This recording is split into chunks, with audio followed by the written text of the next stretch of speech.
नमस्कार, स्वागत है आपका डॉक्टर साहिब में और मैं हूं आपके साथ सौम्या राठी। आज डॉक्टर साहिब की वीडियो में हम बात करने वाले हैं कि नाक से जब खून आता है तो क्या वो हमेशा ही खतरनाक होता है और कब कब डॉक्टर के पास जाने की नौबत आ सकती है। हम ये भी जानेंगे कि नाक से खून आने के पीछे और किन बीमारियों के संकेत हो सकते हैं। और इस विषय पर चर्चा करने के लिए आज हमारे साथ हैं डॉक्टर अभिनीत लाल, जो कि एक जाने माने ईएनटी कंसल्टेंट और सर्जन है। यानी कि बहरेपन, नाक से खून आना, ऐसी जितनी भी समस्याएं होती है लोग इन्हीं के पास आते हैं। अब सबसे पहले डॉक्टर साहब नमस्कार, स्वागत है आपका। डॉक्टर साहब से हम सवाल जवाब का सिलसिला शुरू करें उसके पहले अगर आपने अब तक चैनल को सब्सक्राइब नहीं किया है तो अवश्य कर लें, ताकि आने वाली कोई भी ज़रूरी वीडियोस आप मिस ना करें। डॉक्टर साहब, मैं सबसे पहला सवाल यही करना चाहूँगी कि नाक से खून आने के पीछे क्या क्या कारण हो सकते हैं। नाक से खून आना काफ़ी कॉमन चीज़ें हैं। हमारे नाक के सामने में जो नसें होते हैं बहुत ही नाजुक होते हैं, तो अगर हम लोग ने नाखून से उसको खरोच दिया या थोड़ा सा चोट लग गया तो उसके वजह से भी खून आने लगता है, जिसको हम लोग एपिस्टैक्सिस बोलते हैं मेडिकल टर्म में। तो इसमें एक साधारण सा तरीका होता है जिसको हम लोग घर पे अपना सकते हैं। नाक को ऐसे पिंच करना है और मुंह से सांस लेना है। 2 मिनट अगर हम लोग टाइट करके बंद रखें तो ये अपने आप बंद हो जाएगा।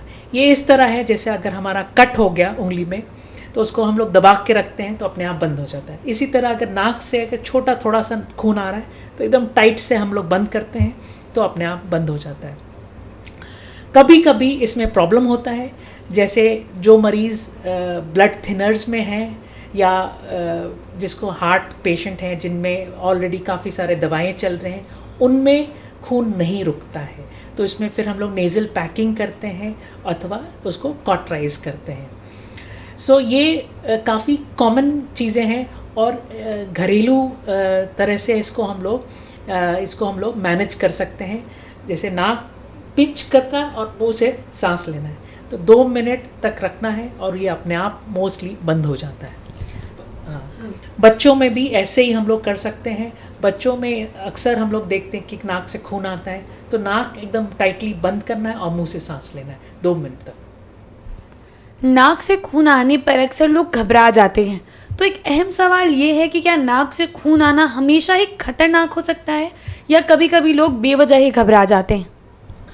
नाक बहुत ही वैस्कुलर स्ट्रक्चर है, मतलब नाक में काफ़ी ज़्यादा ब्लड का प्रभाव रहता है, तो हमेशा नाक से खून आना घबराने वाला लक्षण नहीं होता है। हम लोग काफ़ी एपिस्टैक्सिस, जिसको नाक से ब्लीडिंग होता है, हम लोग ब्लड प्रेशर शूट अप जब होता है बड़े लोगों का, तब नाक से ब्लीडिंग होने का संभावना रहता है। या अगर वो हार्ट पेशेंट है और वो ब्लड थिनस में है तो उनको भी ब्लड आने का लक्षण रहता है। यदि ब्लड बार बार आ रहा है नाक से, नाक में ब्लॉकेज है, नाक से बार बार ब्लड आ रहा है, तो वो एक साइन हो सकता है, जो एक नाक के ट्यूमर का साइन हो सकता है। तो इस कंडीशन में हम लोग डेफिनेटली नाक में दूरबीन डाल के एक बार देखना चाहिए, जिसको हम लोग नेज़ल एंडोस्कोपी बोलते हैं। एक अहम सवाल ये रहेगा कि अगर किसी को बहुत फ्रीक्वेंटली नोज़ ब्लीडिंग हो रही है, कुछ कुछ दिनों के गैप पे लगातार उनकी नाक से खून आ रहा है, तो ये किन बीमारियों की तरफ इशारा कर सकता है। अगर नाक से बार बार ब्लीडिंग हो रहा है तो उनका खून का टेस्ट ज़रूर करना चाहिए कि उनका ब्लीडिंग प्रोफाइल, जिसको हम लोग बोलते हैं, उसमें कुछ प्रॉब्लम तो नहीं है, उनका हेमोग्लोबिन ठीक है। एंड उसके अलावा जो हम लोग रूटीनली एक टेस्ट करते हैं जिसको बोलते हैं नेज़ल एंडोस्कोपी, जो नाक के अंदर दूरबीन डाल के एक बार हम लोग देखते हैं कि नाक में और कुछ मस्सा तो नहीं है, और कुछ ट्यूमर नहीं है, और कुछ और कोई कारण नहीं है। इसके अलावा ये पेशेंट्स का ब्लड प्रेशर एकदम कंट्रोल होना चाहिए। एंड तो ये सब चीज़ें हम लोग को देखना है। ये नाक से ब्लीडिंग आने की वजह से जो समस्याएं हो रही है, इनका खतरा किसे ज़्यादा रहता है। खतरा जहाँ तक हम देखें तो ये बुज़ुर्गों में ज़्यादा रहता है, बिकॉज नाक में ट्यूमर होना अक्सर हम लोग बुज़ुर्ग में देखते हैं। एक स्पेशल टाइप का ट्यूमर है जो हम लोग टीनेज, जो 13-14 साल की उम्र में हम लोग देखते हैं, जिसमें अंदर में नस प्रभाव की वजह से ट्यूमर डेवलप होता है, जिसको हम लोग एंजियोफाइब्रोमा बोलते हैं। ये उस ट्यूमर में काफ़ी नस का प्रभाव रहता है, इसलिए वो बार बार ब्लीडिंग होता है एंड काफ़ी टोरेंशियल मतलब बहुत एक्सेस में ब्लीडिंग होने का चांसेस रहता है। कुछ लोगों के साथ ऐसी समस्याएं भी होती है कि सोते वक्त नाक से खून आता है, तो कुछ ये कहते हैं कि सर्दी वगैरह के दौरान जनरली जब वो अपनी नाक साफ़ करते हैं, नाक को ब्लो करते हैं, उस दौरान भी खून आता है। तो इसके पीछे ये आम है या फिर कोई बीमारी हो सकती है? एक जनरल हेल्थ गाइडेंस रहेगा कि नाक को बहुत फोर्सफुली कभी ब्लो नहीं करना चाहिए। नाक में उंगली नहीं डालना चाहिए, नाक को फोर्सफुली ब्लो नहीं करना चाहिए। और स्पेशली ऐसे मरीज़ जिन जो हाइपरटेंसिव हैं या जो ब्लड थिनर्स में हैं, ऐसे मरीज़ों को नाक ब्लो नहीं करना चाहिए। तो इसके लिए हम लोग, अगर आपको नाक में ब्लॉकिंग लग रहा है तो कुछ हम लोग ड्रॉप्स देते हैं, नाक का स्प्रे देते हैं एंड नाक वॉशिंग करने का तरीका भी हम लोग बताते हैं। ये तो हो गया नोज़ ब्लो करते वक्त जो खून आने की समस्या होती है, लेकिन सोते वक्त जब नाक से खून आता है उस समस्या के पीछे क्या कारण है?